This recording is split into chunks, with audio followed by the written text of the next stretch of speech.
Hi, hello, how are you? You're listening to I've Always Said That with your host, Brad, and this is RuPaul's Drag Race Season 18, Meet the Queens. I can't believe we're getting the Season 18 Queens already. I had no warning whatsoever. Where was my warning, people? I woke up and there they were. The fresh batch of 14 queens, and God, they look fripping phenomenal. They look incredible. The theme of this promo was like, let there be light. In shady times, let there be light. And goddamn am I enlightened, because these queens look so incredible. We have Anya Nerve, the winner of season 17, sort of introducing them all. And God, she looks beautiful.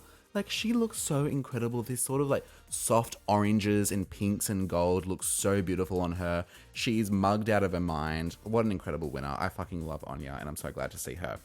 Anyway, let's get into it, shall we? The new batch of queens for the home franchise US season 18. Also, can you believe we're at season 18? So close to 20? Oh my god, crazy. Okay, let's do it.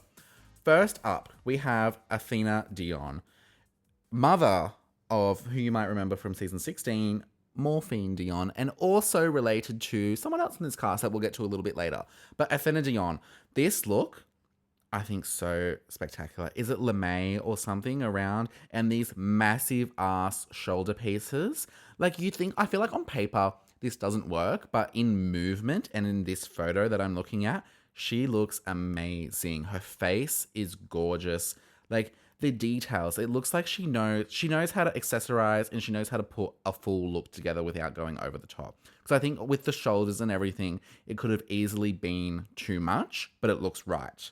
She's from Miami by way of Mykonos. Again, mother of Morphine, and she's been doing drag in Miami for 16 years. So she is a seasoned professional. She's giving mother vibes. She said mother like 47 times in this, so possibly a bit older, but by older, I think, she's probably in her 30s or something, so that's old for Drag Race, I guess. But I love her vibe. She talks very well. It's like she says what she says and she means it. It's just like she talks with authority. She's just giving professional vibes. And I don't know, I'm into it. And I really like the look. I think she's got a lot of potential. Next up, we have Briar Blush. Now, she's giving us this kind of like Latina doll fantasy. And I think it's really cute. It's like a soft pink, which I'm not crazy about the color, but I still do like it. It's this kind of frilly train of a dress with like the corsetry, like the main piece, these massive ass stripper heels. It's fun. It is very fun. She's from Boston, Massachusetts, and I can never say that, Massachusetts. Anyway, she's giving Pin-Up Princess. She says she's timeless, retro, modern. And I can kind of see that. She said one of her inspirations is Priscilla Presley. And I can definitely see that in her face and just like the overall vibe that I'm getting. And she says she's a yapper. She's a certified yapper. And I appreciate that. I love a certified yapper. And where do certified yappers belong? The television. So can't wait to see what she brings to the competition. Then we have from Indianapolis, Indiana, Sierra Mist. Is it Sierra Mist. I feel like I'm saying it wrong and I just watched it. Anyway, she is giving us this kind of like alternative superhero-esque look. It's just really fun. Like, she's got very, what's the word? I don't want to say intense makeup, but it's very like out there sort of thematic makeup. I love these details on like around her wrists, because it kind of looks like she's shooting energy out of her arms, which is really fun. I love like the whole outfit just kind of looks like it's made from jewelry. And I especially love the boots. I think the boots are my favorite part. With the wind fan in this and this like the train of her kind of going out behind her, I think she looks incredible. It's definitely giving let there be light.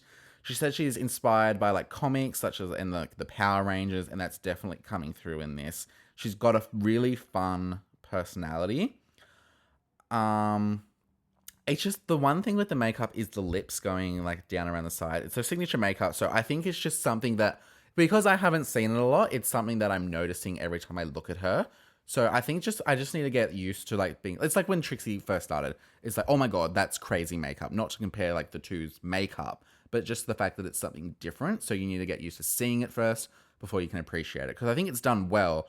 It's just because it's different. I'm like, whoa, what am I looking at? You know. Then from LA, California, we have Darlene Mitchell, and she's a Southern belle. She's wearing this big blonde wig. It's kind of giving Alyssa Edwards' second cousin. That's just the energy I'm getting from this promo pic. She's gone for like a pink sort of moment with the corset and this big, flowy, long pink shit behind her. She looks good. She looks nice. She would describe herself as a boxed wine cigarette mum. And I'm like, yes, absolute iconic. Love that. S&M was her first drag song, and she stands by the motto of bring back mall drag. And I love that. Like, I think you always, like, the runway on Drag Race has just gotten so ridiculous, like, so expensive. How are all these queens not in debt? She's like, bring back the spaghetti straps, bring back, like, wet seal. Is it wet seal? Is that what they said in season 2? I can't remember, but I don't know. I wasn't sure when I looked at her, you know, judging a book off its cover, but I really gave into her personality a bit, and I don't know, there was something that drew me in quite a lot, and I like her. I'm excited to see what she brings.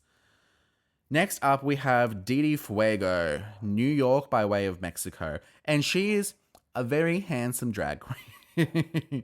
It's just that jawline. She's got such a strong jawline, and you can tell she's tried to soften it with the makeup, but there's no hiding that.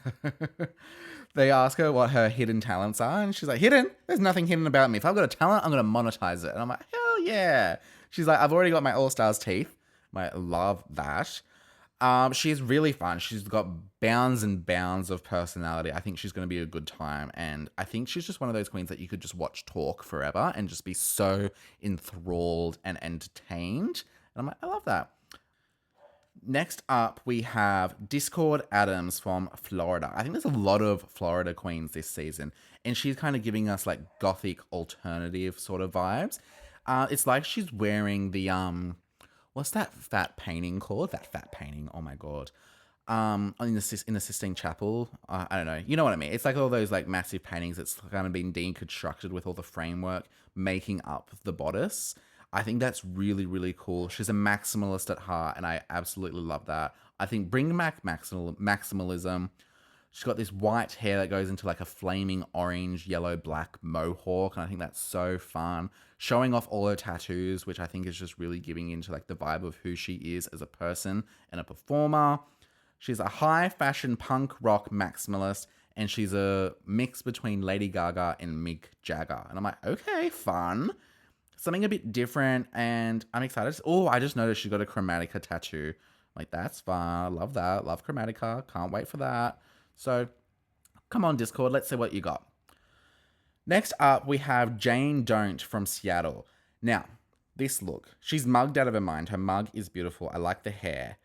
I personally have an issue with half-half looks. And this isn't necessarily a half-half look. And by half-half, I mean, like, when someone does like a man-woman look and it's like split down the middle. It's just giving me that because she's got the golden armor on one side and the pink of the dress on the other side. And I personally just can't get past that. It's just like something in my brain. I just see half. I'm like, oh, no, I hate it. Like, it is objectively a really beautiful look.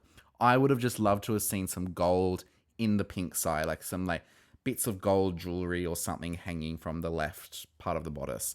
I do love the golden wing, though, on the other side. I think that's really fun. I love the scepter that she's got. She's giving me comedy personality. She's a lawyer by day, which is crazy, but I love. She's also Seattle sisters with Bosco and Irene. So that kind of gives me an idea of what kind of drag she does, but also could not. She could also surprise me. So I'm excited to see what Jane Don't brings to the competition. Then we have Juicy Love Dion. Again, another Dion. Daughter of Morphine and granddaughter of Athena Dion. But she says, don't say that to Athena. I just say I'm a daughter. It's complicated. And she doesn't want to be known as a grandmother.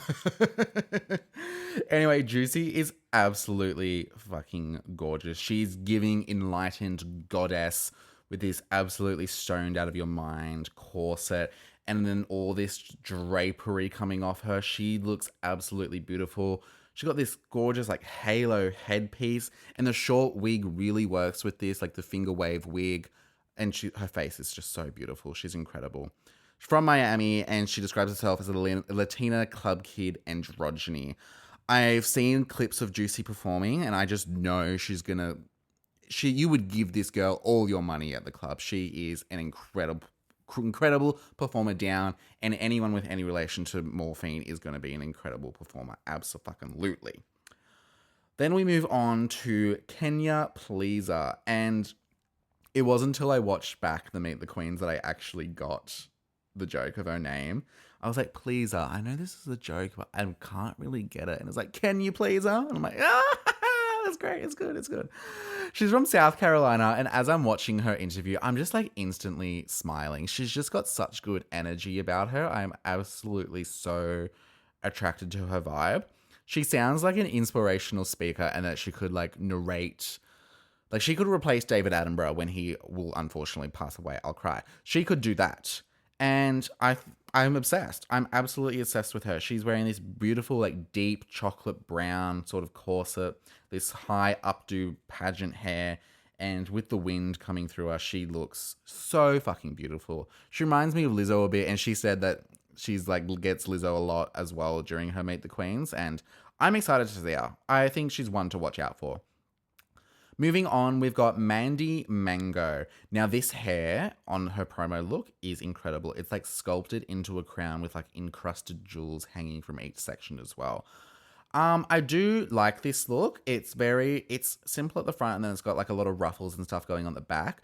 But I don't know. I think it needed more color variation for me personally. Her legs look fucking great though. Oh my God. She's from Philadelphia. She's Mandy Mango because of the Filipina mango, and she's also a registered nurse.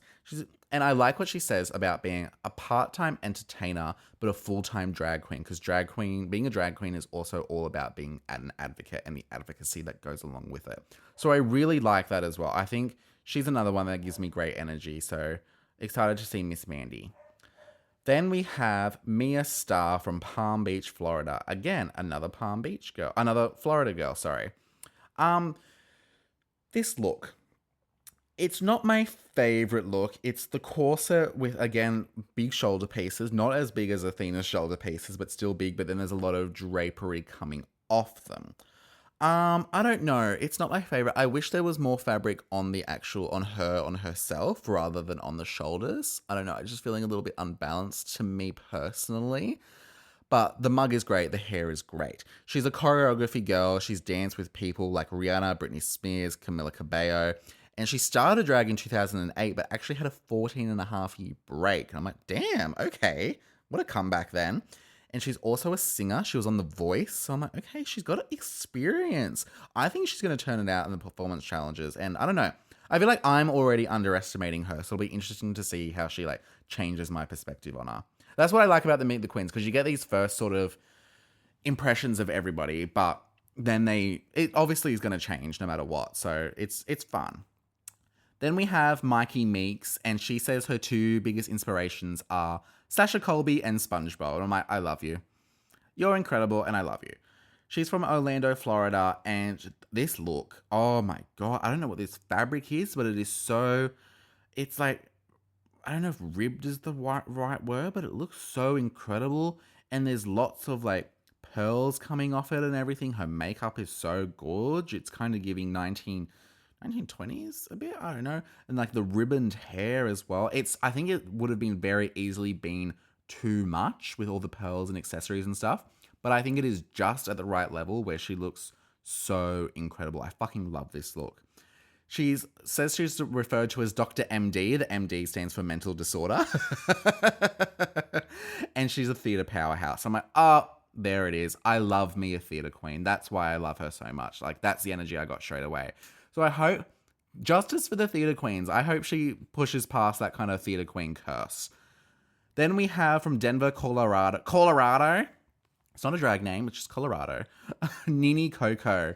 And this look, it's a lot smaller in terms of, like, I guess, garment, but I think it is just as impactful. It's like this burst of light coming out from her body, like these bursts of gold and silver sparkles from her wig, from her shoulders, from around her waist. I think it's so incredibly cute and conceptual. Sharp, colorful, bold silhouettes is how she would define her drag. She's only been on stage for about 2.5 years, but she started like drag in a room during like the pandemic. So she's a drag pandemic queen. And she also says time in drag does not equal drag talent. And I could not agree with you more. I think time in drag gives you experience, but if you have the talent and the know-how, I think that can also get you a really long way. And she also says she's a mechanical engineer. All these queens having like these full-time proper jobs out there.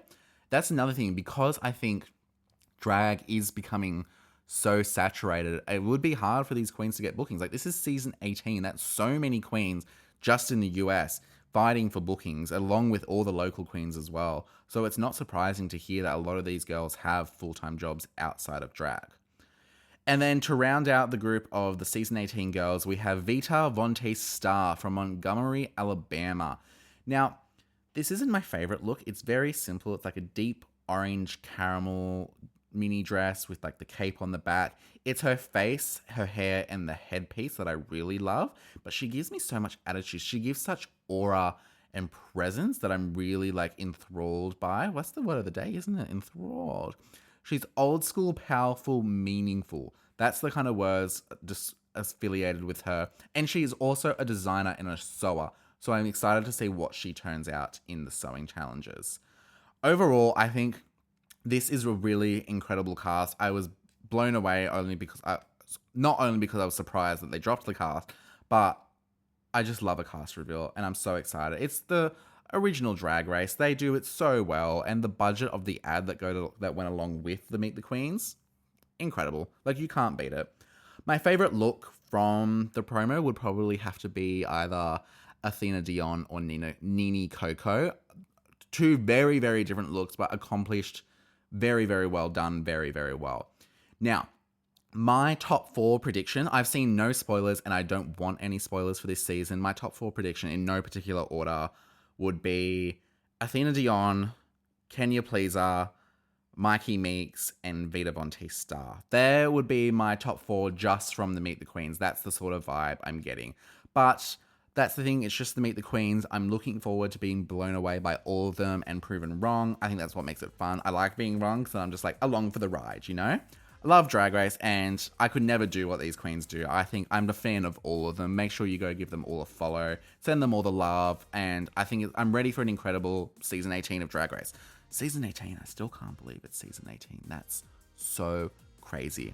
Leave a comment down below who you're rooting for and who you got your eye on for this season when it starts. January 2nd it starts, so that's probably January 3rd for us here in Australia, I would assume. Remember to like, comment, subscribe, share with your friends. Follow us on Instagram and TikTok at I've Always Said That pod. Leave us a review. It really helps us here at the channel. Thank you for listening to I've Always Said That with your host, Brad, for RuPaul's Drag Race Season 18. Thank you. You're welcome. Love you. Bye.